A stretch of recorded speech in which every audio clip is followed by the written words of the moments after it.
You lost your edge, she lost attraction for you. That's how it works. What'd you think she was gonna do?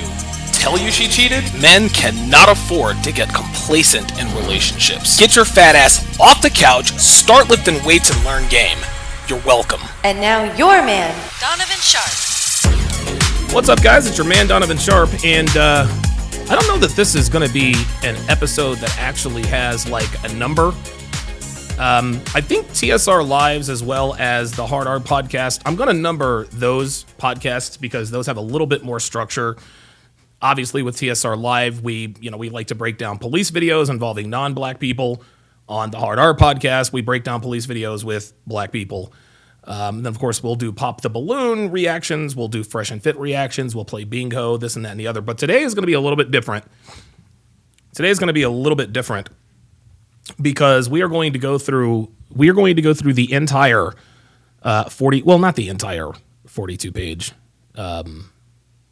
lawsuit filed in the Superior Court of the State of California in Los Angeles. We're going to talk about it. We're going to break it down in terms of the real world consequences, right? This obviously has very, very far reaching effects. And at the end of the day, I mean, this ain't some shit we didn't already know, right? Right? I mean, listen, guys with high positions, fucking young hot girls, cheating on their wives, scandals, that ain't nothing new, man. It is what it is. But women like Joy Taylor like to be out here talking about she worked twice as hard to get half as far and blah, blah, blah, blah, blah. And, well, of course, now we find out, unsurprisingly, that she didn't lie or that she was lying. She literally fucked her way to the top. Much the same way Kamala Harris did. Kamala Harris, I mean, dude, she's been seen with guys in different corporations all while she is married. She's been seen with Montel Williams. She got certain favors to do this or that. I'm not making accusations. But it certainly makes you ask questions. Well, now we have the answers in terms of Joy Taylor and what really happened and why she really is where she is. And it's interesting. It's interesting because on yesterday's show, Speak, that's the one that I don't know how this happens. She still is, she's still on the show. She's covering up she's covering up the jugs. All right. Now she's covering up her tits on the screen. All right. Normally women like to double down in situations like this, but we'll get into that here in just a second. I want to start off today's show with a couple of quick things, and I'll get to your chats and your super chats here very, very shortly. The first thing is that a lot of you guys saw I'll just take it from the top. So on Sunday morning, obviously I just got back from Las Vegas, had some business down there to attend to and take care of, and of course I did the stream with Andrew Wilson. And again, thank you to Andrew Wilson, for making the time for us, our audience, et cetera, et cetera. That conversation had a real impact on me, right? No, this doesn't mean that I'm not going to turn into Roosh. I'm not going to turn into, I found God and I'm a Christian guy and this and that and the third. No. One thing about the red pill is that you can't unsee it, right? For better or worse, you cannot unsee the red pill, right? A lot of guys like to say, you're jaded because you don't get laid. No, I'm jaded because I have gotten laid, right?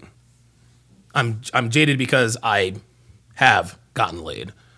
And Andrew made a very good point. There are a lot of incels and male virgins and, men who don't have a lot of experience with women. They are keenly aware of women's true nature. They really, really are. They really, really are. We say all the time, you learn a lot more from rejection than you do victory. You learn a lot more in losses than you do victories. And, well, incels and guys who don't have, that much success with women, sexually at least, they know all too well how flaky women are, how they branch swing. They understand hypergamy, even if they can't call it that by name. They get it. They understand it very, very well, right? So, Andrew made a point, very good point, that you don't have to stick your dick in all these chicks to understand female nature. that's neither here nor there at this point in the game. The point is on Sunday morning, as promised, I went to St. Anne's Catholic Church in Las Vegas. I sat in the back. I didn't participate in the Eucharist because I'm not really a practicing Catholic, but Andrew said, "Hey man, a favor for a favor." He said, "I did you a favor by coming on the podcast. Can you do something for me?" I said, "What?" And he said, go to church for a month. He said, go to church for a month. And I don't know, I have no idea why that was, it had an unexpected effect on me. It really, really did. And because I try to be a man of my word, I went. Again, didn't participate in, didn't participate in the Eucharist, didn't do any of that stuff. I just kind of sat in the back. And interestingly enough, I remember all of the pomp and circumstance, the word of the Lord, thanks be to God, holy, holy, holy Lord. I still know all the words, right? Peace be with you and also with you. Like I was right with it. And it was actually pretty cool to participate, to some degree in a Catholic mass. So we're going to see. Look, we'll see if it has an impact on my life. Taliban says God pill. No. That is not what this is. That's not what this is. No, I'm not going to turn into Mr. Bible Thumper. That's never who I've been. That's never who I'm going to be. Yes, Andrew Wilson absolutely had a significant impact on my actions, for sure. I think a lot of us have some pretty well-founded grievances with whatever religion, church, whatever the case may be, right? A lot of us have grievances, but religion is responsible for a lot of bad things, but it's also responsible for a lot of good things. It's also a lot of good things happen from the church. Listen, I was raised in the church. I was raised Baptist. And that's, of course, you get away from the Baptist church, you hear about all the nonsense. You grow up, you live, you learn, da-da-da-da-da. But I really started, and I actually wrote an article about this on Return of Kings, about, questioning the existence of God. And let me put, and this is why, this in large part, and I promise, I'm going to get to Joy Taylor. I'm going to get to Joy Taylor. Darius Darden says more bad than good. Listen, one could make an argument for that for sure. But let me ask you guys this. This is when I really started doubting, my faith. If here in 2025, someone were to come out with a news story, breaking news, there's a woman in the Middle East who is pregnant with a child. She claims it's the Son of God, and get this, she's a virgin. Right? Would anybody believe that? Here in 2025, would anybody believe that? Dude, we don't even believe, we don't believe half the shit that we see or hear online, much less the news. Of course, nobody trusts the media anymore, right? For obviously mainstream media for good reason, right? But I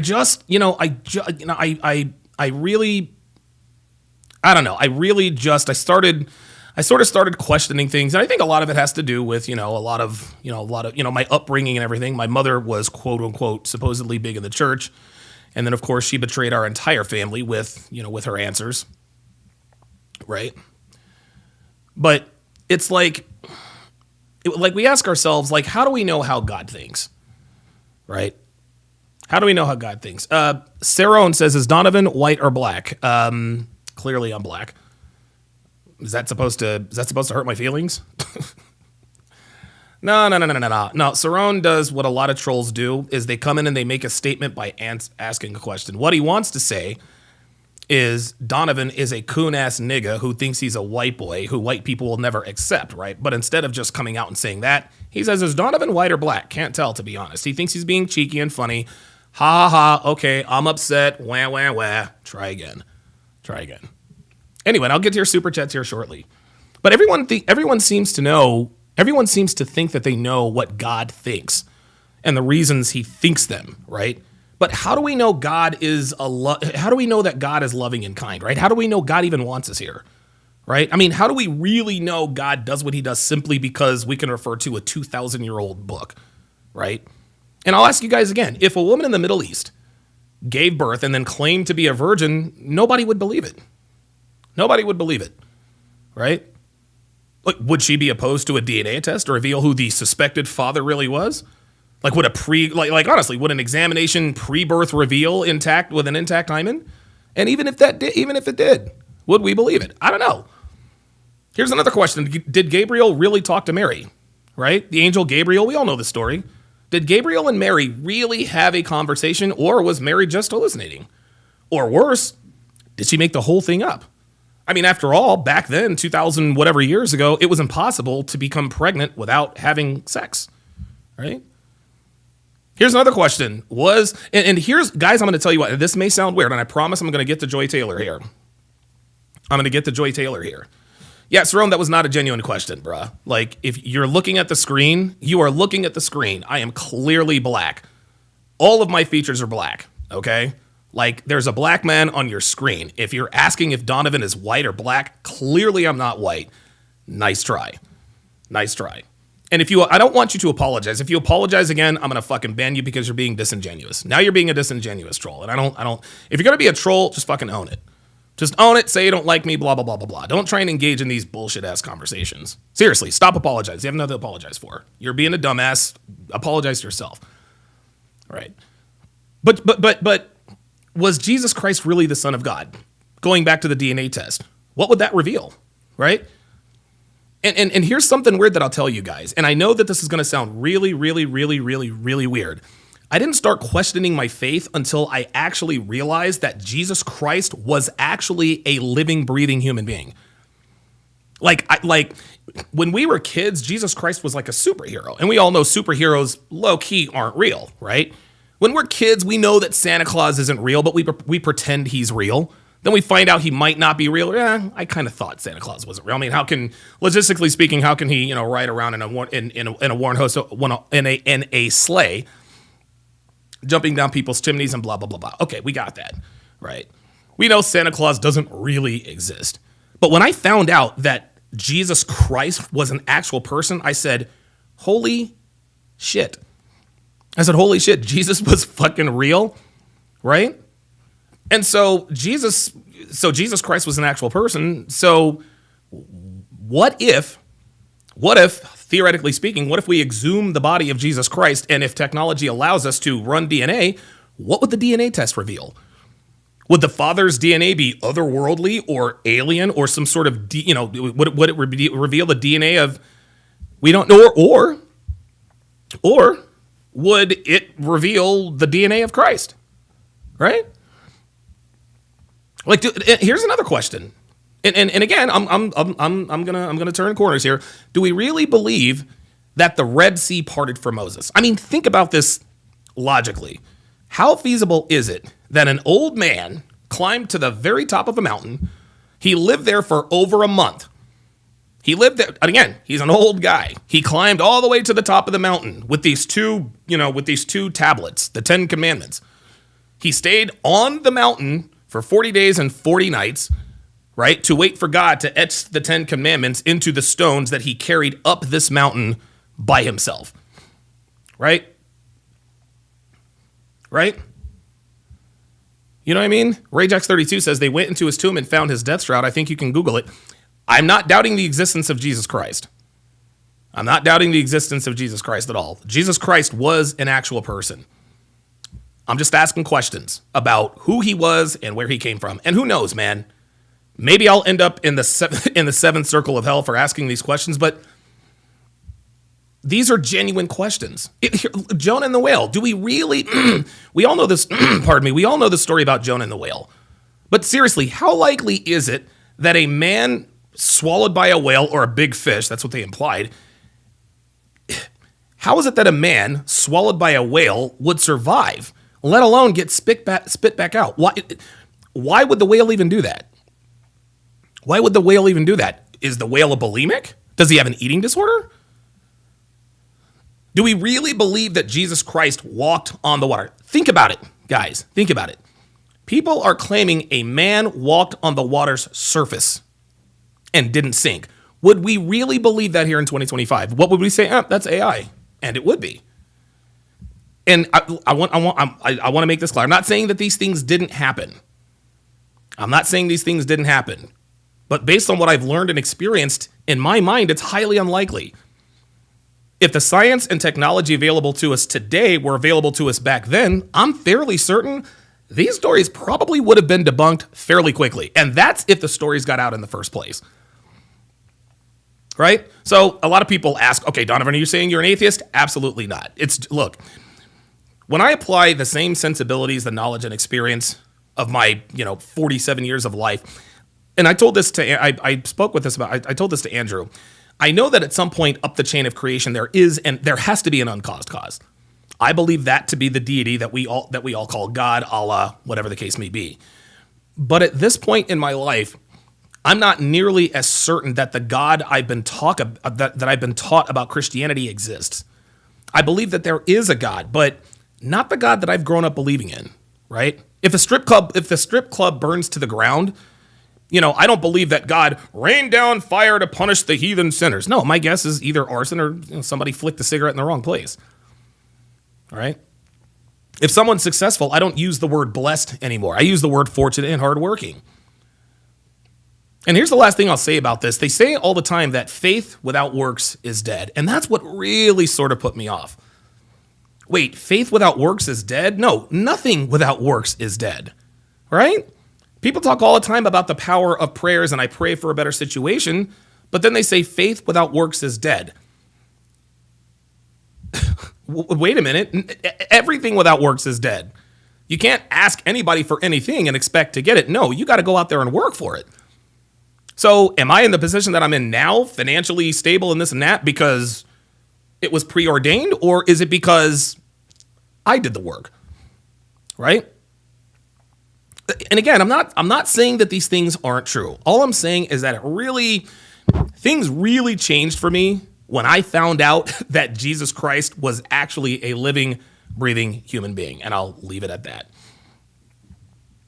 Sighthound Siege with the $5 super chat says, all right, Donovan Sharpe is back. Great stream with Andrew Wilson. A lot of folks in the comments are rooting for you, Donovan. Yeah, if you guys are thinking that I'm going to turn back to God or, be on this this Christian journey, I'm sorry to disappoint you guys. It's probably not going to happen. I'm just, I don't know. Andrew definitely had an impact on me, and I will definitely be going to church. I will definitely go to mass every Sunday for the entire month of January. But I tell people that come on and try to debate with me all the time, listen, man, I'm willing to have my mind changed. I really, really am. But it is going to be tough.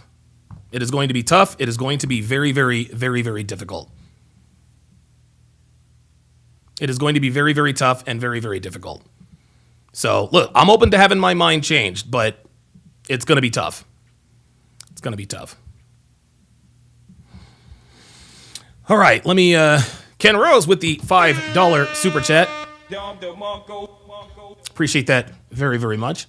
Dr. B84 with the $10 super chat says, some dude on X asked why Jamel Hill didn't get smashed out. Yeah, the reason why Jamel Hill didn't get smashed out is because nobody wants to fuck women who look like Jamel Hill. Jamel Hill is an overweight, bitchy, entitled black woman who wears her racism and sexism on her sleeve. Like, nobody wants to fuck feminists. Nobody wants to fuck ugly feminists. That's why Jamel Hill didn't get smashed out. Ain't nobody out here checking for the Jamel Hills of the world. It's just not what happened. Siege D with the $2 super chat says, I go to Glenn Lawrence when I have Bible questions. Yeah, again, guys, I'm not going to be on this religious journey.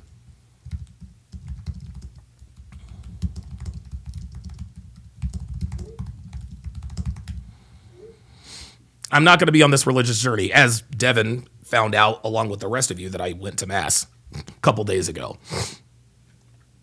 Right.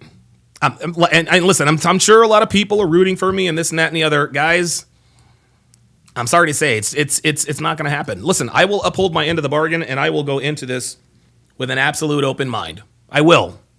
I'm not bullshitting when I said that. I really try to be a man of my word. And, And I think and I think it'll be a lot more positive for me. I mean, listen, going to mass, never really hurt anybody. It's not gonna, as I've fucked up my glasses here. No one ever said, well, I went to mass and my life got worse. No, I'm not gonna sit here and say that. I'm not gonna be any worse off. Right. But that's just the way I think. That's just the way I think. And if people are expecting me to come around and do the God pill thing, that is not going to happen. If it does, I will have a damn good reason as to why I do. I'm going to have a damn good reason as to why I do. If I see some sort of proof with my own eyes, and miss me with this, well, you got to have faith. You know what, man? Just like the Christians say, faith without works is dead. Faith without works is dead. So, all right, very good. RayJax32 says, maybe try out a few churches or find a pastor or priest that you like. RayJax, look. Let me make this very, very, very, very clear. Guys, I'm not doing that. I'm sorry. I'm not doing that. Dude, the reason I am going to Catholic Mass for the rest of the month is to give myself some perspective. Okay? I'm just trying to give myself some perspective. Outside of that, I'm not going back to fucking church, guys. Okay? You guys just heard my very valid and logical questions. Okay? I can't believe in something that I've never seen or heard or touched. This is not what I'm going to do. Not going to do that. So, respectfully, miss me with the suggestions that maybe you should try this or that. No. No, I'm not doing that. Not doing that. Like, you guys can, no, not going to happen. I'm sorry. And yeah, I'm being fucking stubborn. I've had these questions unanswered in my mind, guys, for over a decade, right? And though Andrew really, really made an impact on me, that's not going to be the start or the genesis of me all of a sudden. No. It gave me some, like I said, it gave me some perspective.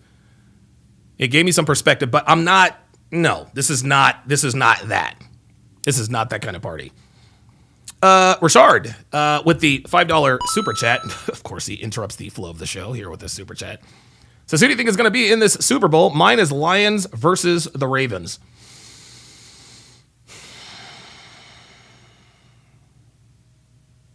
I want the Super Bowl to be the Eagles and the Bills. I want the Super Bowl to be the Eagles and the Bills, but it's going to be Kansas City and whoever from the NFC. It'll probably be Kansas City and Detroit. If I had to bet an amount of money that mattered to me, it'd be Kansas City and Detroit.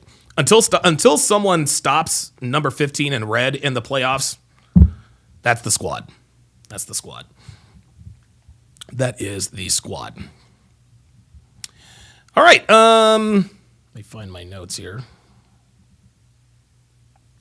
So now we are going to get into the Joy Taylor discussion, and I had my graphic up. Actually, thought I had my graphic up. There it is. So, of course, you guys all know about the whole Joy Taylor lawsuit, the whole deal with FS1.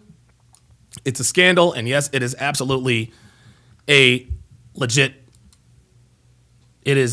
I'm not taking a trip to fucking Jerusalem, guys.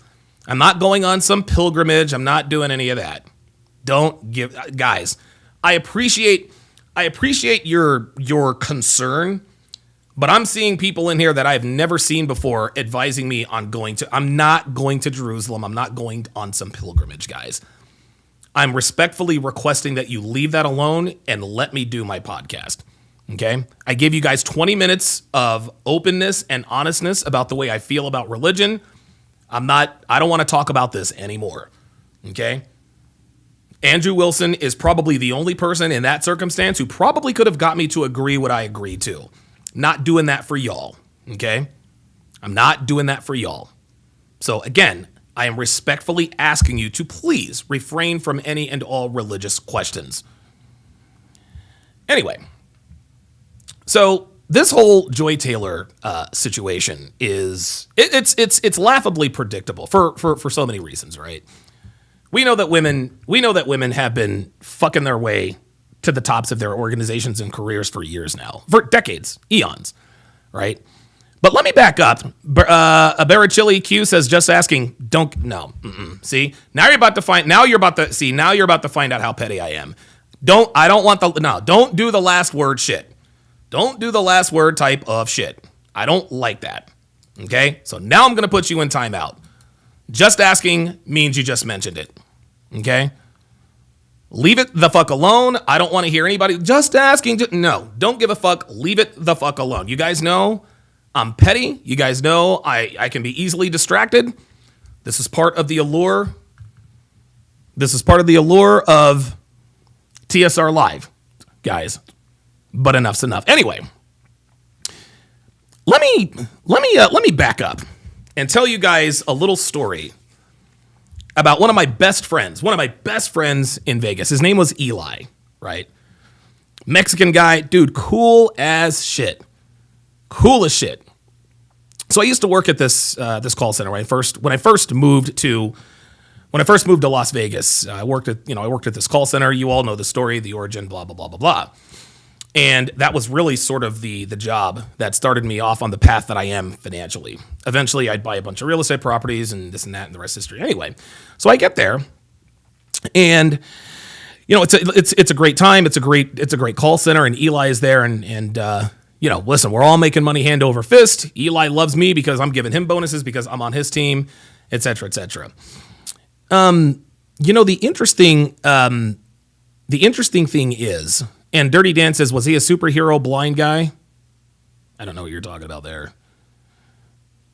Anyway, Eli, being a manager and being in a call center, and just so you guys know, all call centers, everybody's fucking everybody in call centers, guys. Everybody is fucking everybody in call centers, right? We all say you don't shit where you eat. People are always fucking each other at work, guys. That's always happened. That's always going to happen. When men and women work together, there is going to be an undercurrent of sexuality. We're human. This is just how things are. Well, it seems to be magnified about tenfold in call centers. Right. So Eli, being a man in his position, the call center manager or one of the call center managers, made the egregious mistake and started banging one of our team members. I think her name was Christina or something like that. Right. I don't know what her name is. Eli, if you're watching, I'm sorry, but I'm probably getting her name wrong. Well, Eli was married, guys. Eli was married and still started banging his coworkers. Married people bang all the time. I can't believe I just fixed my glasses. Right. So he starts banging this chick. Right. Starts banging this chick, and we all knew about it. We all knew he was married, but it was no big deal. Managers fuck their subordinates all the time. All right, no problem. Well, Eli made the egregious mistake of starting to bang another chick. So now Eli is fucking two girls. Now she was on a different team. Eli is now fucking two girls at work. Okay? He's fucking two girls at work. Girl number one felt threatened by girl number two. And the reason why she felt threatened by girl number two is because girl number two literally threatened girl number one. So according to the story, Eli told girl number two, stay with me, that he was no longer involved with girl number one. Right? I am no longer involved with girl number one. It's just me, you, and my wife. Right? No big deal. Right? Well, girl number two finds out that Eli is still fucking girl number one. Well, girl number two is feeling some type of way. So girl number two is like directly and indirectly threatening girl number one. I'm going to beat your ass when I see you. You better not see me in the cafeteria or the bathroom. You better have somebody walk you to the bathroom because if I catch you outside, I'm going to fuck you up. All this other kind of stuff. Right? That's the way it was in the beginning. So girl number one goes to Eli. No, they weren't black. No. Eli was Mexican, guys. Mexican dudes don't fuck black girls. Nobody wants black women, guys. Nobody wants black bitches, dude. No, ain't nobody out here fucking bitches like this, okay? Like, the only black women getting ran through are the fucking hoes in Vegas and Miami and New York. Like, ain't nobody checking for black women like that. Anyway, one girl, I know what one girl, so girl number one, I think she was from Honduras. Girl number two is a white girl. Girl number two is a white girl, right? And so girl number one goes to Eli and says, hey, girl number two is telling me that you guys are in a relationship, and she's starting to threaten me. Now, I remember when Eli asked me one time, we're out there smoking a cigarette, and he's like, hey, man, how much do you pay for rent out where you live? Because I lived in a dinky little apartment. Baggy says, unless she's African. Yeah, no, false, no, I'm going to put you in timeout for that. I absolutely hate it when niggas come into the chat and be like, well, it might not be black women, but if she were African, I'm not talking about those bitches, y'all. African women are in fucking Africa. I'm talking about in America. Don't be disinfucking-genuous. Don't fucking do that. I swear to God, everybody has a fucking caveat for every goddamn thing. Fucking ridiculous. So not unless she's from Africa. Fuck what you heard and fuck you. Fuck off. Anyway, he asks me, how much do you pay for rent at whatever dinky little apartment complex you're at? I think I was paying like $680. And that's what he told me. He was like, oh. He's like, well, the thing is, and he proceeds to tell me about everything that was going on. And I told him, I said, now, he had told me I didn't know about the threats. But I knew that he was messing with two other girls. That was obvious, right? So I said, yeah, I kind of understand, what's happening. So I told him, and eventually, I guess he got an apartment there. Anyway, so that's when I sort of got the details. Well, Eli was still fucking these two bitches. Back and forth. He's trying to keep them away from one another. Girl number one is like, are you still banging girl number two? No, I'm not. Girl number two, you better not be banging girl number one. Well, there was some proof or some text message or whatever. Girl number two found out about it and actually accosted girl number one in the hallway. Now, nothing happened. Eli settled it. Was like, hey, guys, like, this is at work. We really gotta calm it down. And I remember there was this one time they got into it. He had to, like, take him outside. And he told me, he's like, dude, I told him, you guys are fucking gonna fuck up everybody with this shit. You're gonna fuck up everybody's money with this bullshit. Like, keep this shit to yourself. Well, it didn't stop happening. Girl number two kept threatening girl number one. So what eventually happened? Well, girl number one went to girl number one went to human resources. She went to human resources. Now, oh boy. The human resources department answered to the company president. His name was Dale. Eli and Dale were very, very, very good friends. So Dale, obviously aware of what was happening, decided to, hey, look, let's just sweep this under the, he didn't say sweep this under the rug, but he said, he basically gave them the Eli elevator pitch outside. Guys, keep this shit on the low. And he fucking told Eli, dude, you need to fucking handle this shit. Like, fire one of these bitches, whatever the case may be. But here's the thing. Eli couldn't fire either one of them. Why? Because it would have eventually blown up in his face. So Dale and Eli swept it under the rug. They swept it under the rug. Then they hired a new HR lady. And the day after they hired that new HR lady, girl number one went into human resources and told them everything. Eli's base salary to run that place was $250,000 per year plus bonus. $250,000 per year plus bonus. Dale had to be making well over $500,000 a year. I'll never forget. We're all out there smoking a cigarette. And he's like, man, Dale, this is Dale, president of the company. He's like, man, if I didn't have kids, I'd be loaded. And Dale was fucking loaded. Like, he was, I wouldn't say he was rich, but he was damn close. This is the highest, he made a lot of money at that place. So between the two of these guys, they're making upwards of $750,000 combined plus bonuses. Right? So I knew Dale had money. Like, dude, every once in a while we go on, company outings, and Dale be like, well, on my company card, I'll just put it on my American Express. Like, that's how he rolled. Right?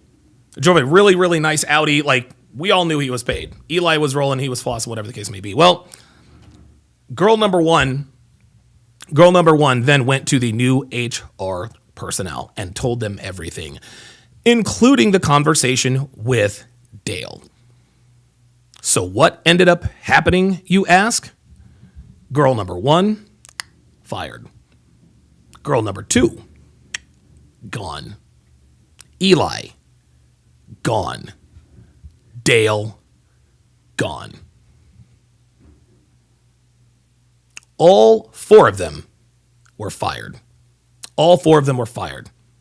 And I was absolutely shocked. And I'll tell you, one of the most shocking things I have ever seen in my work life, I will never, ever forget this. I didn't find out until I came back from lunch. I came back from lunch, dude, everything is a buzz where I'm like, what the fuck's going on? Dude, Dale and Eli got fired. And I'm like, what? I'm like, are you fucking serious? They told me they escorted Eli off the property, gathered his things, blah, blah, blah, blah, blah. And I remember I went downstairs. I'll never forget this. I went downstairs to smoke a cigarette. I was a chain smoker pretty much back then. And I'll never forget Dale just standing outside. He was just standing outside waiting for them to bring his stuff. And I said to myself, I cannot believe it. I cannot believe that this man who made all of this money, lost a high-paying job because he covered up for a friend. All he did was cover it up. He wasn't fucking other bitches. Dale wasn't that stupid. Eli was. And I love Eli. Eli is my motherfucking guy. Eli was my motherfucking guy. Real shit. I loved Eli. Dude, I'll love him till the day I die. That's one of my homeboys. Those are one of my day one. He was one of my day one niggas in Vegas. Like, dude, we still talk even to this day.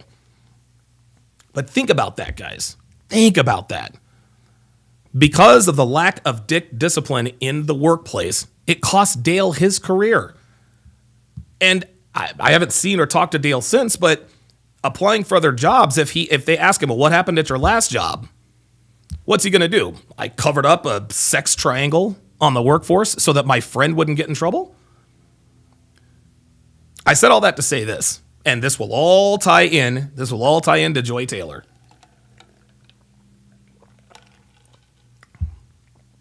I said all that to say this, guys. Don't bang your coworkers. Don't bang your coworkers, man. Dr. B84 says it in the chat. It's not worth it. And guys, I have made this mistake so many times. So many times. As a matter of fact, my ex-wife Darcy, I met her at work. I met Darcy at work. I was a forklift driver at a meatpacking facility, and I had heard that she had been around. I knew of at least two guys she fucked or had relationships with. I didn't care. She had long curly brown hair, big boobs, and a great ass. Who's gonna say no to that? And now she's paying attention to little old me. And I'll never forget. I used to have a Superman tattoo right here. I actually got it covered up because it's just fucking hokey. I used to be into Superman or whatever. And so I used to wear Superman shirts every once in a while. Well, one time, Darcy was over, we fuck or whatever. And we'd been fucking dating for a while. And I remember the team supervisor was like, Darcy, everyone is saying that that you have like this new boyfriend, blah, blah, blah, blah, blah. Like, what's going on? Who is it? Blah, blah, blah, blah, blah.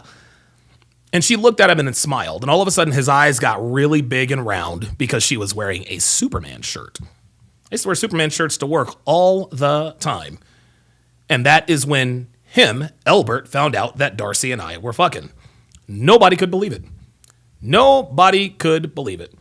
I'll never forget. And this was in North Carolina. You know how North Carolina is. North Carolina's full of niggas. I worked with a lot of niggas. And I remember one of the forklift drivers was like, yeah, man, we all thought you had a little sugar in your tank. Well, of course you do. Of course you think I have a little sugar in my tank. It's because I talk the way I do. I actually talk with some fucking sense. Apparently, in North Carolina, if you don't talk like a nigga, then, you must be a switch hitter. That wasn't a surprise to me. But we all thought you had a little sugar in your tank. Now, thankfully for me, that didn't end up blowing up in my face because we eloped, moved to Florida, and then the rest is history there. Married 7 years, got divorced got divorced after 7 years. But guys, I've made the egregious mistake of sleeping with my coworkers. And guys, it is always a bad idea. It is never not a good idea. And I know how tempting it is. I know how absolutely tempting it is. Just don't do it. And that leads me into sort of the saga of Joy Taylor. So for those of you, and we'll start from the beginning here. For those of you who are not aware of who Joy Taylor is the sister of, I'm sorry, I'm missing super chats. I'm sorry, guys. I'm jumping all over the place. Ken Rose with the $2 super chat. Appreciate that. Let me answer some of your chats, and then we'll move on. Saint Nix says straight Mac and LOL. Yeah, that Mac got him in trouble. Irving says, so true. LOL, no one wants black women. Absolutely. Irving says, thank you so much for putting him on timeout. Yeah, I can't stand niggas that come in here. Well, not African women. Shut the fuck up. Dr. BD4 says, the worst is when you date someone at work and then break up. You still have to see that chick at work. Oh, my God. This is why I tell you not to date bitches at work. And guys, I want you to heed my words, because this has proven, what I'm about to say has been proven to be true every single time that I've been privy to it. If you start sleeping with your coworker, if you start a sexual relationship with your coworker, within 6 months of you starting that sexual relationship with your coworker, within 6 months, one or both of you will no longer be with the company. Let me repeat that. If you start having sex with your coworkers, if you start a sexual relationship with a female coworker, inside of 6 months, I've never seen this not happen. Inside of 6 months, gentlemen, one or both of you will no longer be with the company. She'll either meet to you by going to HR and they take her side and get rid of you. She'll go to HR and they just get rid of both of you. Or in my case, when I started my sexual relationship with Darcy at work, 4 months later, we eloped and went to Florida. That was sort of when we got married, right? It very, very, very rarely happens that a man and a woman, they meet each other at work, they get married, and they stay working at the same place. I'm sure it happens, but it is very, very rare indeed. But in most cases, the minute a sexual relationship starts between two coworkers, you can start that time clock. Start that time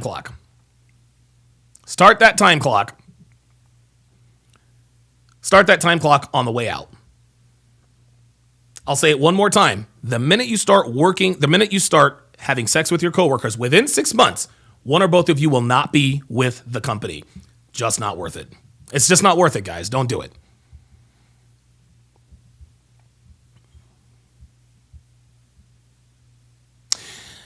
Sean Moore says, yeah, my work environments were when it was mostly women. Yep. Molten Age Gaming says, I love it when you share personal stories like this. Absolutely. This is why I do what I do, guys. Like, I've lived this shit. Holy moly. King Life says, talk about the Book of Eli, you stupid. Irving P says, HR has always scared me. Yeah. Yep. Dirty Dan says, this is why what Kevin Samuel said is true. Dick discipline is absolutely crucial. Absolutely. The reason why Joy Taylor is in this, the reason why this whole situation with Fox Sports 1 is even out is because of the lack of dick discipline. It's that lack of dick discipline. The Castro 92 says between doctors and nurses, absolutely. Some guy says if there were no women in the workplace, there would be no need for HR. Oh, wow. Holy shit.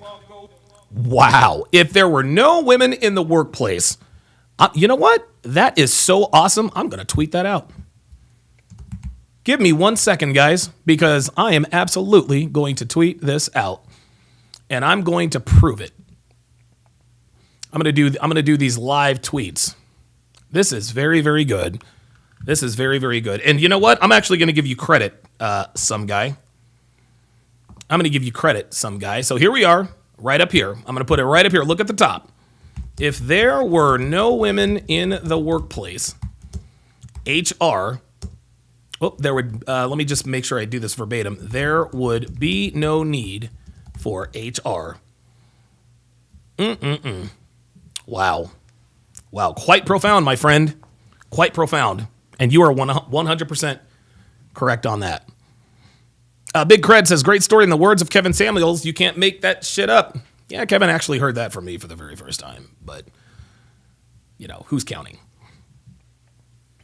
Irving P says, it's impossible for me not to bang coworkers. That's how it is. Chocolate Daddy says, I'm watching about 26 minutes behind. I would recommend people to read the whole Bible. I've been reading 4 chapters a day. Sorry, buddy. Sorry. Not going to read the Bible. Not going to read the Bible. Black Lamer 2009 says that's a Southern black thing. Yeah. Yep. Look, this is what niggas think. Niggas think that dudes who talk like me must be gay. That's the ignorance of the black community. And again, most black people are raised by black women. You know what it's, oh my God. My own mother actually, it's funny. Me and my brothers have all been through this with our moms. I remember I was talking to my brother maybe 5 or 6 years ago. Not my kid brother, but the one older, the one next up from him. He's like, yeah, man, mom was like questioning whether or not you were gay. I was like, dude, mom was questioning whether or not you were gay. And then our kid brother later chimes in. He's like, yeah, mom is like questioning. Isn't it a travesty? It is an absolute travesty, gentlemen. And to me, it is an absolute travesty that the black community views black men who speak eloquently, who speak intelligently, who have a good grasp of the English language, black men who use voice inflections, vocal cues. We don't use nigga slang, blah. It is an absolute travesty that the black community low-key thinks that men who talk like me are gay. It's absolutely crazy. They said the same thing about Kevin Samuels. That's why they called him Kitten Heels. I remember my mother and sisters, but when Kevin Samuels was blowing up, they're like, oh, you mean Kitten Heel Samuels? Dude, my mom is 62 years old. My sisters are both in their 40s. Even they still think this way. And she was raised with 3 of them. My sisters were raised with 3 articulate black boys. And even they fell into the trap. It is an absolute travesty. And it just goes to show that the degeneracy of the black community can be laid at the feet of black women. Full stop. Full stop. That's why I got niggas in the chat in here calling me a homosexual. What? Are you serious? Because I say the word ask instead of axe? Because I don't use nigga slang? Because I don't talk with a street slang? I'm a switch hitter? Like, what the shit is that? That is the degeneracy of the black community. And because most black people are raised by black women, this is what you get. That's what you get. That's what you get. Thick Malad says, Joy is the better looking version of Demi Lovato. Yeah, she probably is. St. Nick's 69 says, plenty dumb niggas in here. Conversation centered around sports and peace league. It is. Stefan, okay. Sorry about that. I was going to read your thing, Stefan, but somebody Stefan Thomas says, you can't be dirty macking at work. You can't be macking at work, and you damn sure can't be dirty macking at work. And we are going to get into that because Skip Bayless, oh boy, this is buckle up. Just buckle up. BK from the Rocky says, work is for making money, period. You'd be surprised, gentlemen. You would be surprised at how many men only date women they work with. Guys, there's so many men who are in and out of relationships with women they work with. You ever seen a guy go from job to job? Like, he'll have a really good job for 2 or 3 years. He'll get into a relationship with a coworker. Then all of a sudden he has to switch jobs. He's there for 3 or 4 years, gets into a relationship with a coworker. And now he's got to go to another company. Pay very close attention to a man who tells you about his work history, right? Yeah, I worked for this company and that corporation. Well, the reason I left is because of XYZ. 9 times out of 10, there was a woman involved. He got involved with a woman and it didn't work out. That's why he had to change companies. Sam Stark said, no truer words, absolutely. Aaron Pedersen says, as a man, you are basically creating all power and security, absolutely. Sooner 30334 says her only talent is back shots. Phoenix Light Games is in the house, says Donovan is absolutely right. This is why women male workspaces are overtly flirtatious with men, because they know they have leverage to get away with anything without being held accountable. And here's the thing. A lot of women who try to, hit on men, make a pass at men, as we used to say in the old days, if the guy rejects them, they'll still go to HR and say, yeah, XYZ sexually harassed me. Happens all the time. If a good-looking dude ever gets to cute, this is more solid gold. There are so many cases where this happens. Have you guys ever seen the meme or the video where if an ugly guy approaches a woman at work and says, "Hi, Rose, you're looking very lovely today," and then a good-looking dude walks up and says, "Hi, Rose, you're looking very good today"? Well, the first guy, the not-so-attractive guy, she goes to HR, right? She goes to HR. Creepy Kenny hit on me. Creepy Kenny's got to go. But when the tall, blonde-haired, blue-eyed, chiseled-jawed Chad walks up on her, "Hey, Rose, you're looking pretty good today." "Well, thank you. Thank you." So, if there is ever an instance where a good-looking guy gets Me Too'd, you can bet your bottom fucking dollar. She came on to him and he rejected her. And of course, we know women's egos are out of control. How dare he reject me? I'm going to get back at him and I'm going to go to HR and I'm going to tell them that Brad hit on me. Even though it's completely fictitious, completely false. And most of the time, they don't take Brad's side. So if a good-looking dude ever gets Me Too'd, it's because she was either rejected initially, or he actually did fuck her and he ghosted her or doesn't want to fuck her anymore. That's what happens. St. Nick says, Skip Bayless dry snitched on Shannon Sharpe. Yes, he did. Jay Blaze says, Stephen A. Smith is defending Skip, says he's too cheap to offer $1.5 million. Apparently not, because Jay Crawford said on another podcast earlier in the week that Skip Bayless would often interrupt conversations when they're talking about their sexual conquest and says, I've had more sex than anybody. Number one, I imagine that he has. He's as old as Jesus, no pun intended. But Stephen A. can talk about how cheap Skip Bayless is. You can be the cheapest dude ever. Doesn't matter. Pussy power is undefeated. I don't care how cheap you are. Men will spend for access. Derek Swindoll says, so black men are gay if they use proper English and can articulate their words and thoughts in the nigga community? Yes, absolutely. Guys, I went through this my entire childhood, man. Actually, no, I tell a lie. I went through this from 16 on when I moved to North Carolina. From 16 on, that was sort of a culture shock. I was like, wait a minute. Why are all the black kids sitting at this lunch table and all the white kids are sitting at this lunch table?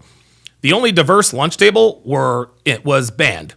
We didn't care. And everybody in band is fucking each other anyway, right?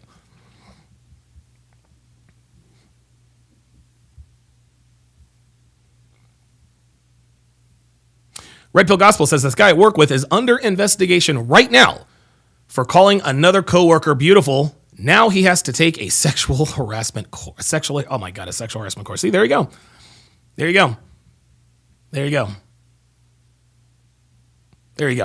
Yep. The Brown Bunny says I got something for his ass after rejected. All right, so I've gotten through all of these. So let's go ahead and get this party started here. Yes, Apollo on the Rumble side says the Tom Brady skit on Saturday Night Live. Absolutely.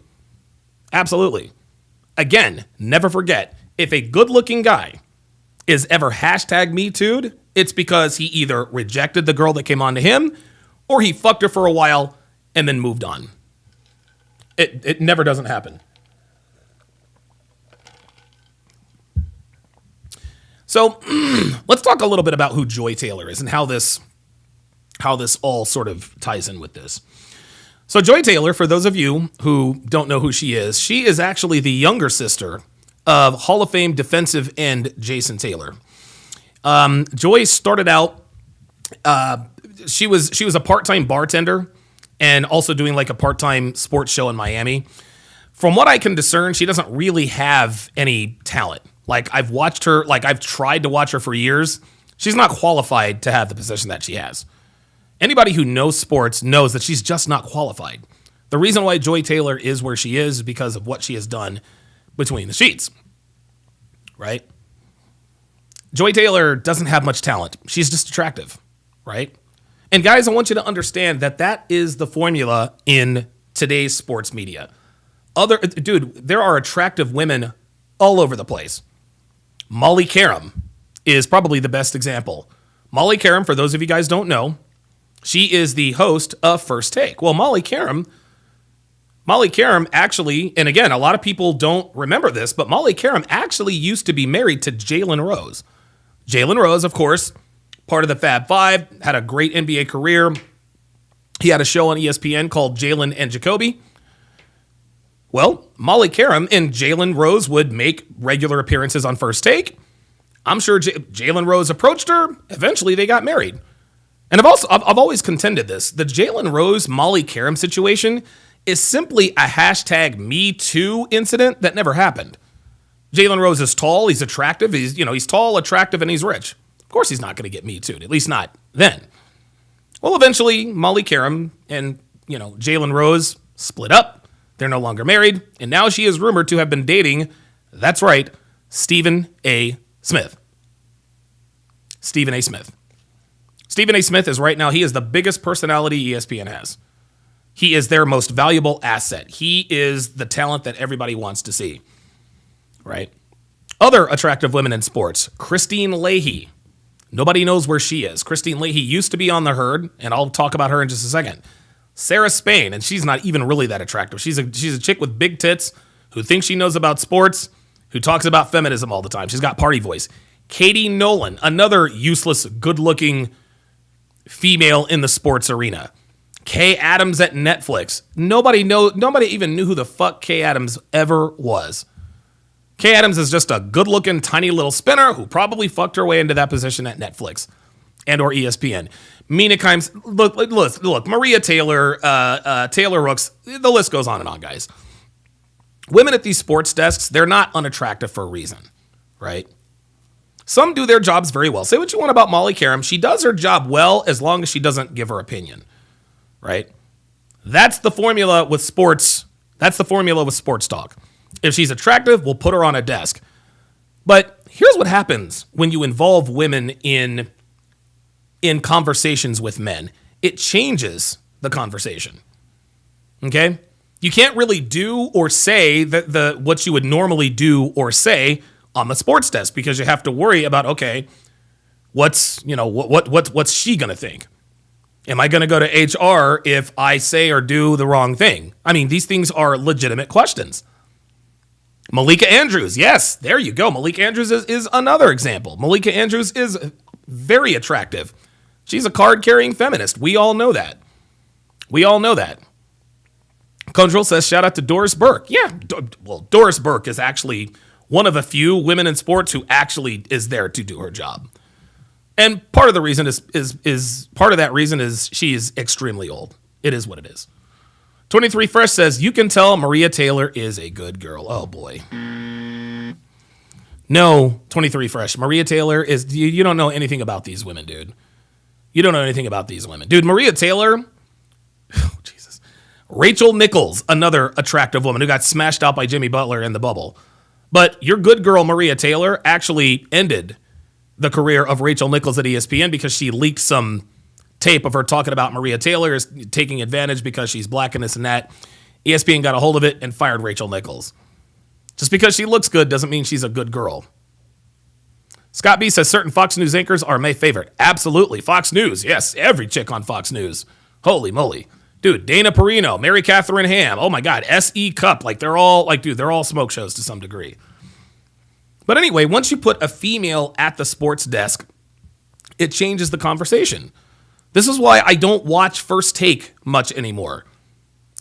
First Take was cool, but Molly Qerim thinks that we give a shit about her opinion.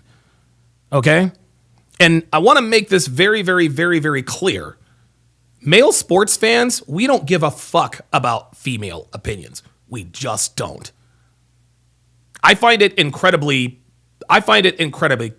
crass, rude, and condescending when a woman who's never seen the field is talking X's and O's with an ex-quarterback who played in the league for a decade and a half. It is absolutely crazy. That is ridiculous to me. That's why I don't watch First Take anymore. I watch The Facility. Let's go back to Christine Leahy. Dr. B84, Black Lemur 2009 says Leahy was a bimbo. Yeah, she was. She was. And so here's how the herd got started. For those of you who don't know what the herd is Colin Cowherd, the herd. He is my absolute favorite sports talk radio host. I've listened to him for good God. I've listened to him since before I can remember. Well, Colin Cowherd got his start in Vegas. He was a beat reporter, beat writer. He would do like the sports. He'd do like the sports minute, the sports desk for small local radio station in Vegas. Got another opportunity in Tampa, did the same thing. Well, ESPN discovered him while he was in Tampa and signed him to replace Tony Kornheiser when Tony Kornheiser retired from the radio, and that's when the herd started, right? So Colin Cowherd was with ESPN for about 8 years. He was there for about 8 years. And one July afternoon, I remember this story broke about how Colin Cowherd had said something that pissed people off, and we are actually going to go. So this is an article I wrote. About the Colin Cowherd situation. This was posted on July 25th of 2015. You guys can see the article is entitled "Another Overaction Over Race Leads to the Dismissal of ESPN's Colin Cowherd." You guys can see that right there. I'll only read a part of this. Stanley Frederick says, "Hey Donovan, what do you think about Mina Kimes on ESPN? She is not qualified. She should not be on ESPN." Stanley Frederick, I still don't know whether you're a friend or a foe, man. So please tread lightly, because I'm very cognizant of what your intentions might or might not be. So the first disingenuous question I see, I'm going to ban your ass forever, because I'm seriously sick of you, dude. I really am. The article starts, and again, this is Donovan Sharpe. This is me 10 years ago. It says, on Friday afternoon, ESPN announced that their number one radio talk show host, Colin Cowherd, would be taken off the air because his comments regarding the educational system in the Dominican Republic. They mistakenly listened to the outraged masses who took his comments as a racial slur, demeaning the intelligence of Major League Baseball players that hail from the small country in the Caribbean. Here's how it happened. Thursday morning, as I was driving to a local 7-Eleven listening to The Herd with Colin Cowherd on ESPN, when ESPN radio host Colin Cowherd dropped this little nugget, it said, quote, "It's baseball. You don't think a general manager can manage like it's impossible? The game is too complex? I've never bought into that. Baseball is just too complex," he mocks. Really? A third of the sport is from the Dominican Republic. The Dominican Republic has not been known in my lifetime as having world-class academic facilities. A lot of those kids come from rough backgrounds and have not had opportunities academically that other kids from other countries have. Now, a lot of people took offense to that, but he was telling the truth. And in his argument, he was sort of lashing out at baseball purists as though baseball is this complex sport. No, it's not. Hit the ball, throw the ball, catch the ball. The most talented team almost always wins. It's not that complex. You want to know what's complex? A 3-4 defense. You want to know what's complex? A single high safety with a linebacker running a stunt on the weak side through the B gap. That's complex. You want to know what's complex? Being able to read a defense as an NFL quarterback and deciphering where your ex-jet receiver is going to be. That's complicated. Okay? That's complex. You want to know what's complex? Trying to stop Peyton Manning. You want to know what else is complex? Trying to stop Tom Brady from throwing yet another touchdown pass. There is nothing complex about baseball. Hit the ball, catch the ball, throw the ball. And the team that does it the best, most of the time they win. Most of the time they win. Anyway, so Jose Bautista tweeted out, says, "Dear Mr. ESPN Colin Cowherd, before I rip you a new one, I would like for you to explain what you meant to say about baseball and Dominicans, please." Now, of course, he doesn't want an explanation. He just wanted to put out there that, hey, I didn't like what you said, right? He just didn't like what he said. Just like, dude, lean into it, bruh. Like, he doesn't need no explanation. Just tell him, hey, man, I didn't like what you said. So Colin Cowherd ends up leaving ESPN. Now, there's a little bit of backstory to that. Cowherd was in contract negotiations between him and Fox Sports. And in the end, Fox Sports won. And rather than Cowherd taking himself off of the air, he said, you know what? I'm going to play out the string. I've got 2 weeks left at ESPN. I'm going to be a team guy. I know I'm going to FS1. I'm going to be a team guy, and I'm going to stick around. I'm going to play out the string. Well, this is a Friday, so they decided that it would be best if he just goes ahead and he steps away. So Cowherd then goes to Fox Sports, which was probably a very good career move. And one thing that was a little bit different from his program on ESPN and FS1 is now he has a co-host. His co-host, starting out with the Herd, was the lovely and not so talented Christine Leahy. Christine Leahy, beautiful, blonde-haired, blue-eyed, typical Anglo ideal. Ideal, right? Aaron Pedersen says, "Cowturd, sorry." Oh God, give me a break. Ha ha ha. You can call him Cowturd if you want to. Colin's brilliant, whether you like him or not. And what I noticed about him and Christine Leahy is that Christine was very opinionated, right? She was very, very, very, very opinionated. She really, really was. I didn't like that. She was always yakking back and forth. Then she had this tiff with LeVar Ball, just going back and forth. It just hurt the quality of the show because she was just so opinionated. And it's not that she was opinionated that bothered us. It bothered us that she was an opinionated woman. And what did I tell you? Male sports fans, we don't give a fuck about female opinions. We don't give a fuck about your opinions. We don't give a fuck what you think, okay? And the reason why we don't give a fuck what you think is because you think with your feelings. That's how that goes. Well, eventually, Christine Leahy wore out her welcome. She got ousted, and she was replaced by Joy Taylor. Joy Taylor is now the new co-host of The Herd. And just so we're clear, this is not a 50-50 thing, right? This is not a 50-50 thing. It's not that Colin and Christine had the same amount of airtime. No, Colin talked 95% of the time. Then they would have a little bit of banter back and forth about her reading the Herd Lie News, whatever the case may be. Whatever the case may be. Kundrel says, "I'm not trying to understand Donovan anymore. This Cowherd take is your most surprising ever." I'd like to know why you think that is, Kundrel. And no, I'm not. Look, I'm not trying to bash you. I really would like to know why my Cowherd take is the most surprising ever. Because and I don't know, anyone who follows me, I watch Cowherd every day. Like, I love Cowherd, and I know I don't talk about it much, but I'd like to know why you think it's surprising on my Cowherd take. Right? Anyway. Yeah, Crown says, "Didn't know about Sarah Spain, had to Google, but damn the melons." Yeah, wait till you listen to her talk for the first time. The way Sarah Spain talks will turn you off immediately. It'll turn you off immediately. She talks like she smokes 3 packs a day. Anyway. So Christine Leahy got her own show, which lasted for about 20 minutes, and no one knows where she is or what she's doing. I really don't give a fuck. I think she was rumored to have be dating some NFL guy, who knows. So then they bring in Joy Taylor. Well, when Joy Taylor came in, she was actually sort of a breath of fresh air, as far as I was concerned. As far as I was concerned, she really was a breath of fresh air. She came in and she did her job. She didn't go back and forth with this ridiculous prattle and her opinions. Didn't work that way. She was cool. And I remember telling Dev, I was like, yeah, Joy Taylor actually used to be a pretty decent talk show co-host, which was perfectly fine with me, right? Well, over time, Joy Taylor started to become more and more opinionated. And it got to the point to where her opinions, like Leahy's, really hurt the quality of the show. It hurt the quality of the show because why? Why?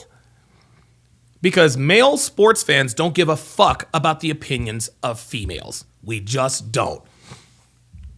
I don't have to explain why. I don't have to explain none of that shit. I don't have to explain none of that shit. I don't give a fuck what some bitch who has never seen the playing field has to say about sports. Do not care.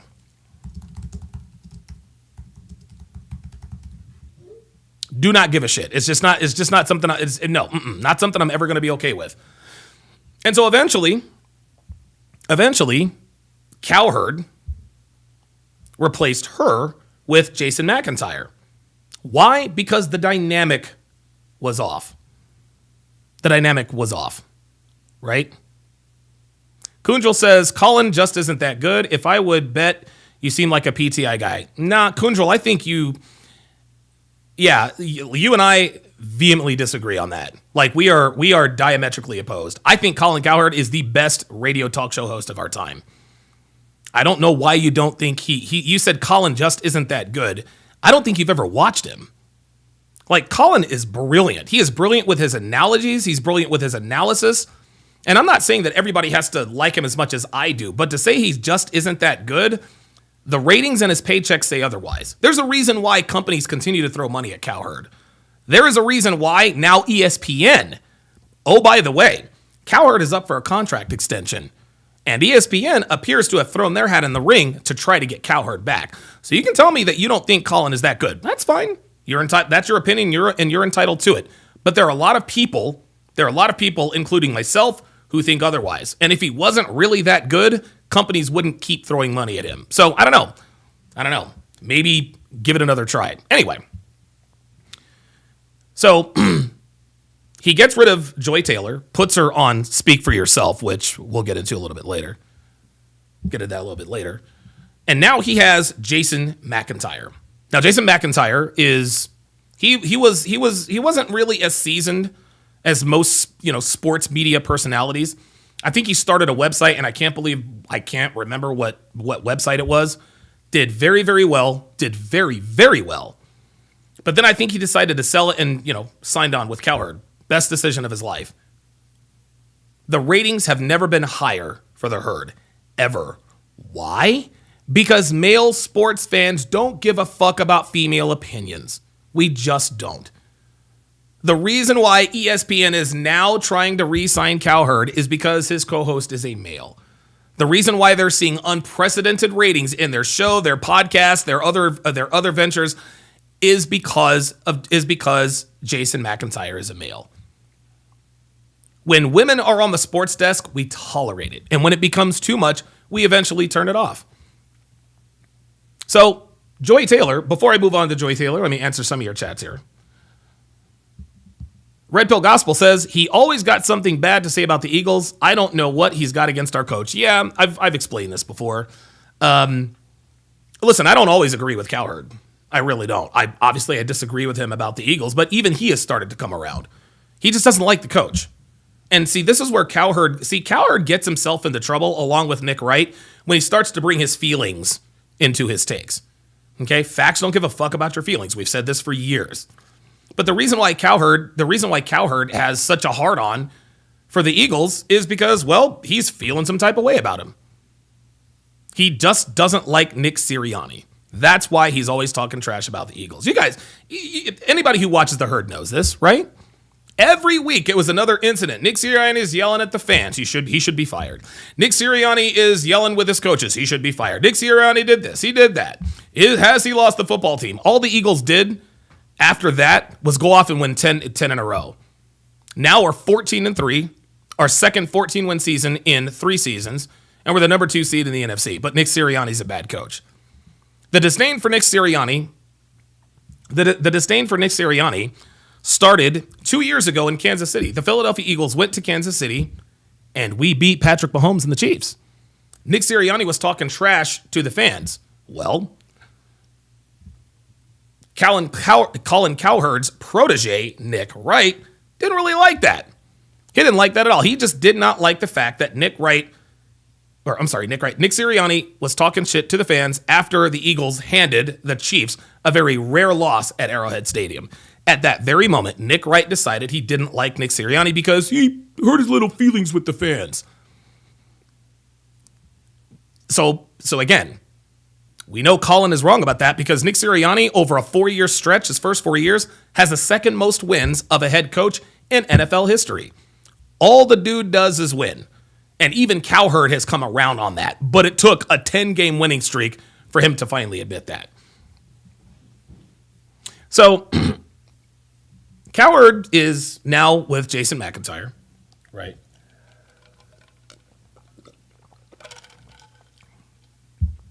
Cowherd is now, he's got Jason McIntyre. Ratings are higher than they've ever been. Well, Joy Taylor then moves over to another show called Speak for Yourself. Now, Speak for Yourself was originally hosted by Jason Whitlock, Colin Cowherd, and even sometimes Jason McIntyre, and eventually Marcellus Wiley. Right? It was a very, very good show. It was a very, very good show. And I think it was actually started by Cowherd and Whitlock. Well, eventually there was some shakeup. Right? They got rid of Jason Whitlock because, of course, he wouldn't conform. And so now Joy Taylor is the host of Speak for Yourself. Gentlemen, she's annoying. She is absolutely insufferable. Absolutely insufferable. And so now Speak for Yourself is Speak. Hosted by Joy Taylor, again, Paul Pierce, Keyshawn Johnson, and sometimes Michael Irvin, TJ Hushmanzada. The point is that Joy Taylor keeps getting demotions. She had more eyeballs on her. She had the most eyeballs on her when she was with the Herd. Oh, my nose itches. Ugh. Must be from all that blow I did over the weekend. Hold up. Where's my sound effect? Right. Craig Leach says, I miss Marcellus Wiley. I do not. You want to know why I miss? You want to know why I don't miss Marcellus Wiley? Because Marcellus Wiley is very racially biased. He is very racially biased. Like Marcellus Wiley was the first guy to keep up. I don't know why Dak Prescott doesn't get the money. Like his racial bias is absolutely ridiculous. I can't, like anytime there is an opinion on a player, the race of the player, you can tell Marcellus Wiley is affected by the race of that player. I know he did the talk show with Max Kellerman for a little while. But no, I do not miss Marcellus Wiley because I started to see that he became very disingenuous. He became very disingenuous when it came to race and sports. Football, dude, sports is a meritocracy. Okay? Sports is a meritocracy. And when it comes to, I haven't watched Wiley in a while. I haven't watched Marcellus Wiley in a while. But I can tell you this. I can almost guarantee you he's one of the Brock Purdy haters. Marcellus Wiley, I guarantee you, is one of these guys out here singing from the highest mountaintop. Brock Purdy is not worth the money. Well, the reason why you don't think Brock Purdy is worth the money is because Brock Purdy's white. That's it. Full stop. Full stop. I'll never forget when the Eagles, wrongfully, signed Carson Wentz to that 4-year, $128 million contract. Marcellus Wiley lost his shit. Why don't they pay Dak more? Dak is better than Carson Wentz and blah, blah, blah, blah, blah, blah, blah, blah. Carson Wentz has a Super Bowl ring. Dak Prescott will never win a Super Bowl. But Marcellus Wiley is so blinded by his singular racial focus. We got to pay the... No, bro. Nope. Sorry. No. The reason why there's so much Brock Purdy hate and slander is because he's not from the hood. That's it. He's a white kid, I think, from middle America. So also is Caitlin Clark, but we're not going to go there. Kundrel says 2.5 Men was the highest rated show for a decade. Ratings aren't quality. Kundrel, see now you're starting to become a little bit annoying, Kundrel, because what you just said doesn't make any sense. You said 2.5 Men was the highest rated show for decades. Ratings aren't quality. Yes, they are. Now you're being stupid. I don't want to get derogatory. But telling me that a show that had the highest rated show for a decade wasn't a quality show, what the fuck are you thinking, dude? Look, I get you probably don't like Colin Cowherd's high-pitched nasally voice, and I don't know what he did to hurt your feelings, but my friend, you are way in your emotions. You are sitting here telling me that ratings doesn't equal success? Are you out of your mind? Are you are you serious with that? You're really going to try you're and here's the thing. My opinion of Cowherd, this is an objective conversation. I'm not saying that you don't know what you're talking about because you don't like Cowherd. I'm saying to you that he's probably a little bit better than you think he is just based on the ratings, but then you're going to tell me that the ratings don't mean anything? Come on, man. Like, come on. Come on. Like, guys, you got to get out of your emotions on this. This is crazy. Like, dude, honestly, 2.5 Men was the highest rated show for a decade. Ratings aren't quality. I can't take you seriously anymore. Like, honestly, with a statement like that, and see, those are the kind of statements some sports pundits make, and I'm just like, okay, they're not thinking objectively. They're thinking subjectively. Nick Wright tried to convince the world for the last 6 months that Nick Sirianni was the worst coach ever. And all Nick Sirianni has done is won.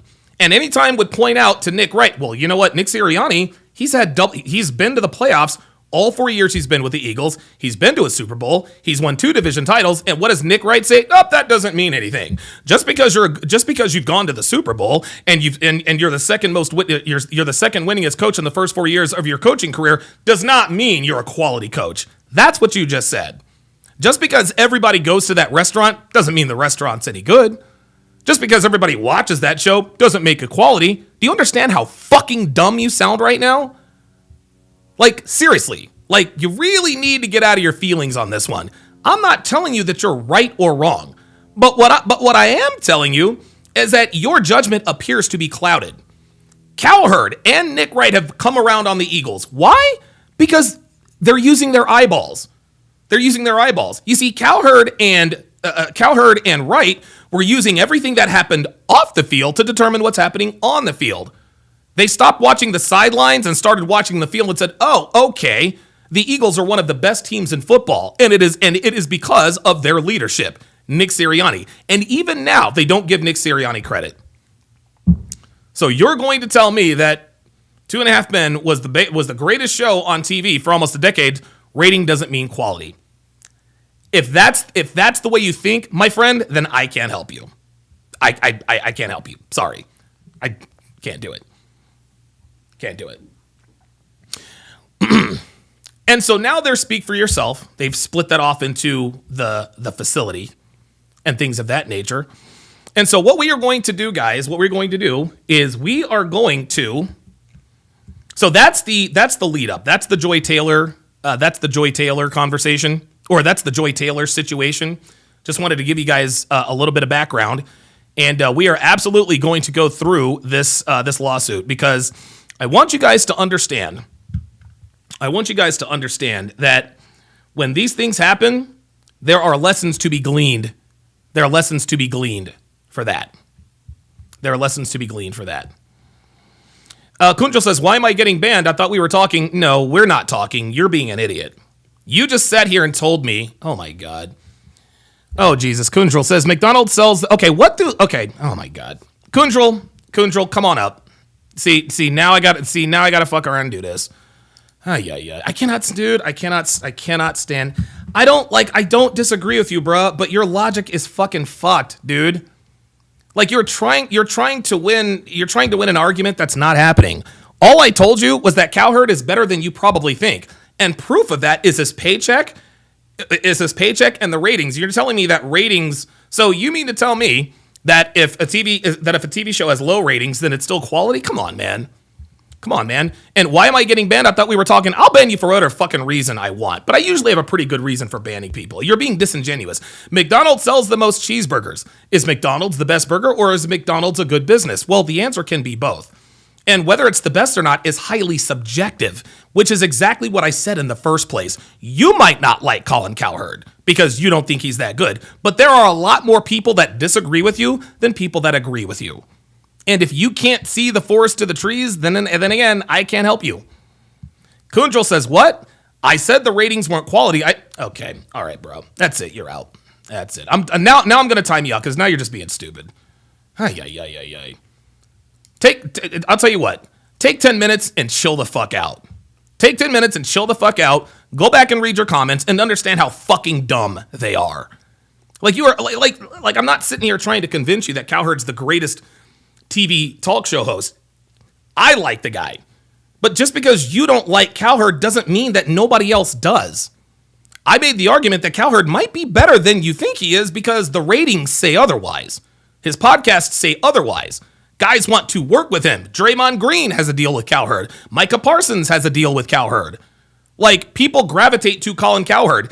Colin Cowherd is the best on-air sports talent there are. That's why he has the two biggest sports media companies bidding for his services. He's not trolling. He's being dead serious. So you can tell me that, well, the ratings don't mean what, and now you're going to try to split the conversation. I didn't say, okay. Anytime somebody comes in here and says something and then they say, well, I didn't say that, I'm done. I got no time for you. So if Kunjul, if you're really feeling some type of way, let me see if I can pull this up here. Let me see if there we go. Here we go. So we're going to do hashtag pull up on your ass. We're going to go hashtag pull up on your ass. And I'm going to put the link in the chat. I'm going to put the link in the chat here. A little on-air production here. I'm going to put the link in the chat for you. And if you want to have a discussion about this, I'm more than happy to. And listen, I hope the discussion yields a positive result. But clearly something is getting lost in translation, and I think we can bridge the loss of translation with, okay, let me go. Hashtag pull up. There we go. So if you disagree with anything I say, pull up. I'm going to pin it to the chat. I'm going to pin that message. I don't want to talk to you if you agree with me. I only want to talk to you if you disagree with me. Okay? I don't want this to be a circle jerk. That's not what this is. Ken Rose with the $5 Rumble rant says, this is why I'm self-employed, Donovan. No corporate nonsense, nepotism, HR, and no Jerry Springer drama. Absolutely. Listen, a lot of people don't like Cowherd. A lot of people don't like Nick Wright, right? Even though Nick Wright is an Eagles hater, I think he's quite entertaining and I think he's quite knowledgeable. And I like watching him. I really, really do. That's another reason why I like that show that he's on, First Things First, because it's all men. It's all men. That's why that's a great show. That's why Cowherd has now flourished, because it's all men.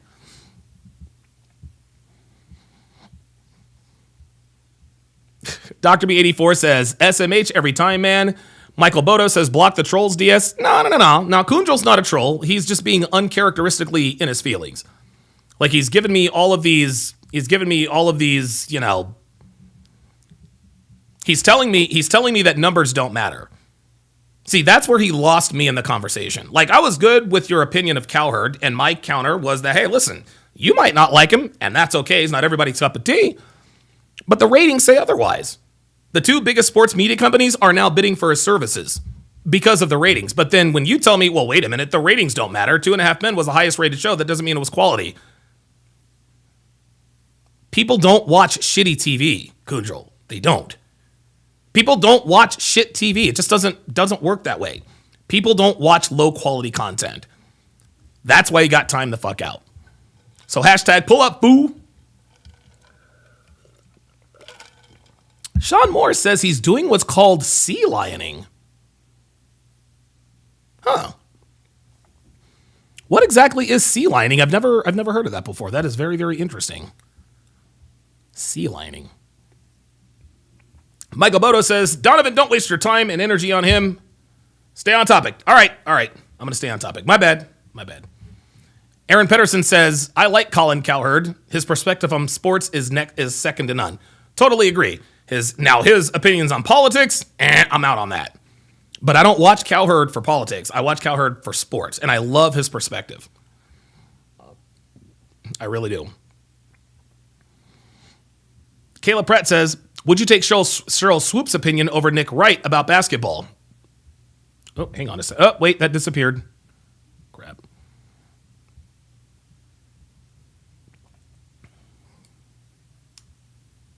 You guys oh, nope, there it is.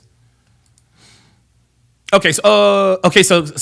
sorry about that, guys. He says, so Caleb Pratt says, would you take Cheryl Swoops' opinion over Nick Wright about basketball? Yeah, that's clever. Real clever. So Caleb just asked a very loaded question, right? He just asked a very loaded question. And Caleb, I know that didn't come from your mind. That's probably a variation. That's probably a variation on another question. You just used another analogy. So what Caleb is trying to do here, he's trying to corner me. Right, he's trying to corner me. Cheryl Swoops played basketball. Nick Wright did not. Right? And so he's asking me, well, you said, Donovan, that you don't give a fuck about female sports opinions because they never played the game. Cheryl Swoops played the game. Would you take her opinion about basketball over Nick Wright? And the answer is yes. Oh, no, the answer is no. I would not take Cheryl Swoops' opinion on basketball. I would not take her opinion over his opinion. Why? Because Cheryl Swoops is a woman. Cheryl Swoops is a woman, and you defeated your own argument, right? And for those of you who aren't aware of who Cheryl Swoops is, Cheryl Swoops, one of the greatest players in WNBA history. Unfortunately, no one will know that. Why? Because she has cemented herself as the number one Caitlin Clark hater. Caitlin Clark is one of the best players in the WNBA, and all Cheryl Swoops, along with a bunch of other black bitter bitches, all they've done is invalidate her success. She's older than players. She's older. She was in college for 5 years. Cheryl Swoops' opinion on Caitlin Clark exposed her as a person who makes her opinions based on feelings. She's feeling some type of way about Caitlin Clark. Caitlin Clark is a white girl, middle America, straight, heterosexual, America sweetheart. She just doesn't like her. She just doesn't like her. Cheryl Swoops, like most women, are incapable of removing their feelings from the argument. I'm not saying that male sports pundits don't do the same thing. Case in point, Nick Wright and his disdain for the Eagles. Nick Wright doesn't like Nick Sirianni. That's why he's trying to convince everybody that Nick Sirianni is a bad head coach. Clearly he's not a bad head coach if he's brought the Eagles to the playoffs 4 now straight seasons. Right? So just because Nick Wright didn't play the game, that doesn't mean that I'm going to take her opinion over his opinion. Because Cheryl Swoops has now been exposed as someone who injects their feelings into their opinions. That's why I'm out on Marcellus Wiley. That's why I don't like women at the sports desk, because they think with their feelings. They don't look at it objectively. When I talk about the Eagles, clearly I'm biased, right? Clearly I'm biased. That's just me as a Philadelphia sports fan, right? I don't listen to Nick Wright when he talks about the Kansas City Chiefs because I know that's his team. It is what it is. I don't really listen to him when he talks about the Eagles because I know he hates the Eagles. As a man, you have to be able to discern where someone is being logical and reasonable and rational versus whether or not they're in their feelings. Cheryl Swoops is clearly in her feelings about Caitlin Clark. That is why I trust the opinion of a man over a female. So nice try. There it is. See, there it is. Caleb Pratt says neither did Nick Wright at some guy. Yeah, there we go. So, Caleb Pratt says some sports reporters are former players. I take former players over sports writers. Let me ask you something, Caleb. Okay, Caleb, I'll tell you what, Caleb. I'm going to time you out because you're getting a little bit too fucking mouthy. But the reason I'm timing you out is you're not going to be a chat gangster anymore. If you want to talk about this, brah, hashtag pull up. Pull the fuck up. Hashtag pull up. The link is in the it's in the chat. Link is in the chat. I don't like it when people, I loathe it when people want to debate in the chat. It's easy to be a debate monster in the chat. Let's see if you can do it in real time. Let's see if you can do it in real time. Jay Blaze says Nick is fine when not involving LeBron or Chris. He's way too biased. Exactly.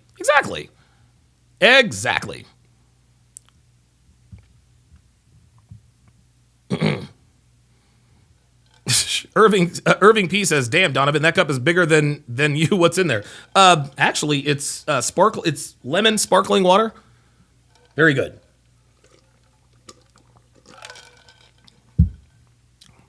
Very good. Yeah, Caleb is the typical contrarian in this regard, where he says, well, if you don't want to listen to them because they didn't play the game, well, this guy didn't play the game and that guy didn't play the game. Some guy rightfully said, well, Nick Wright was a beat writer. He still knows about the game. Here's the deal, Caleb Pratt. I'm just going to keep it real. I don't give a fuck about female sports opinions. I just don't give a shit. I just don't care. And you know what? I don't have to explain to you or anybody why it's not. I don't give a shit. You don't have to like my reason. But guess what? I'm not listening to that. I'm not listening to that bitter black bitch, Cheryl Swoops, over Nick Wright. Sorry, not going to do it. Not going to do it. If you want to listen to Cheryl Swoops, I'm not going to stop you. I'm not going to stop you. Truth Right says Cheryl is biased as hell. We're all biased to some degree, but now she's made herself a pariah because everyone knows that she's in her feelings about Caitlin Clark. Some guy says no. Women's basketball is a completely different sport from basketball. Yeah, those are two different sports. Two different sports. J-Mont says that's where I saw this going to Caitlin Clark. I lost respect for Cheryl Swoop's opinions after she dissed Caitlin. Not after she just dissed her. She continued to do it. And everybody, dude, it is anyone who does not admit out loud that the WNBA, their players, hate Caitlin Clark, you're being disingenuous. You're not being honest. Michael Bodo says Nick Wright and Colin Cowherd are successful because they approach sports subjects from the perspective of a fan, not because they played the sport and have insight into how things are run. Right. Also, men and women are two very different people. And to answer Stanley Frederick's question, what do I think about Mina Kimes at ESPN? Yeah, Mina Kimes is another good-looking, talentless shell. It is what it is. Phoenix Light Game says Cheryl Swoops does not have a valid reason for not liking Caitlin Clark. She sacrificed her friendship with Nancy Lieberman, made herself look like a fool by lying to Stephen A. Smith, only remembered as a hater. And that's a tragedy, because Swoops is one of the greatest players the women's game has ever seen. It's too bad.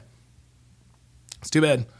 Weaponry Fitness says, I get keyboard warriors coming at me all the time. I challenge them to fight. Ain't nobody pulling up. Ain't nobody pulling up. And the reason why I decided to start the hashtag pull up is because what trolls and haters like to do, they like to say, well, the reason you're going to ban me is because you're afraid I'm going to tell the truth. No, I'm not. I want to hear the truth. If you disagree, I'm right here. I'm right here. In the immortal words of Coach Prime, I ain't hard to find. I am not hard to find. So let's go over this. Let's take a look. Let's take a look at this document. Oh boy. And dude, you guys, and again, you guys have to understand. You guys got to understand. This is why this case, when you see like the details of this, guys, and listen, I'm sure that there are some things in this document. There are going to be some things that are probably not 100% true. We have to understand that Miss Faraji's lawyer probably clearly wrote this for her, or the paralegal. So there are going to be some things that are embellished, a few things that are probably exaggerated, but the specifics of these events, they are way too detailed to come from somebody who just pulled it out of her ass.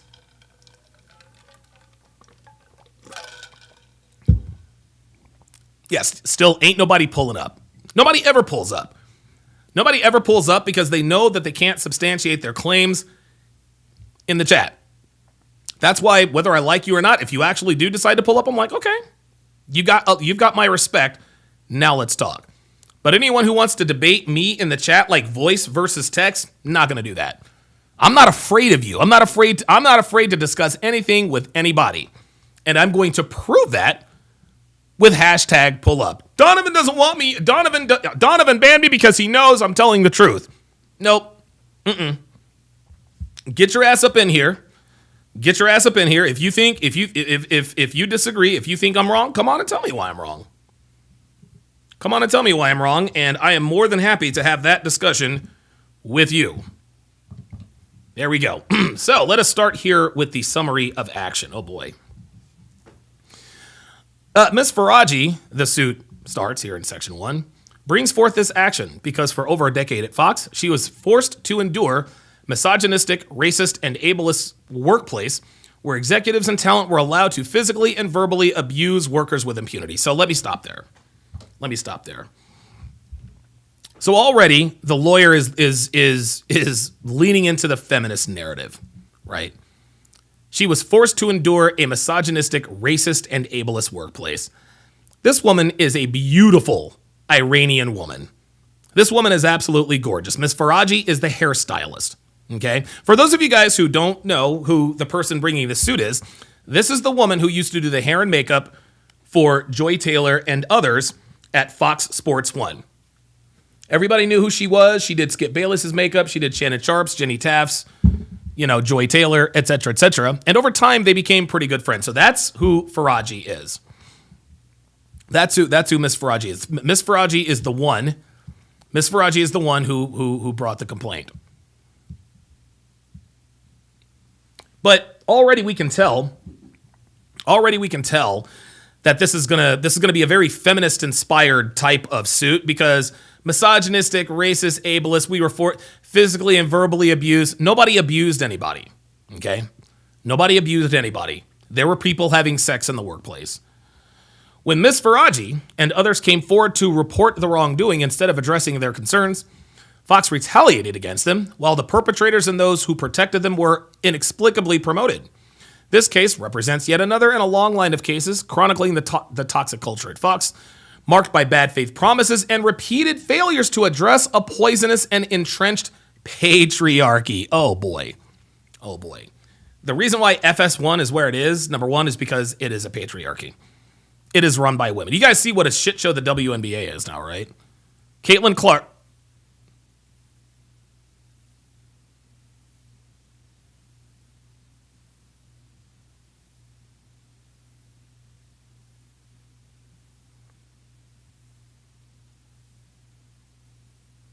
How the fuck did that work?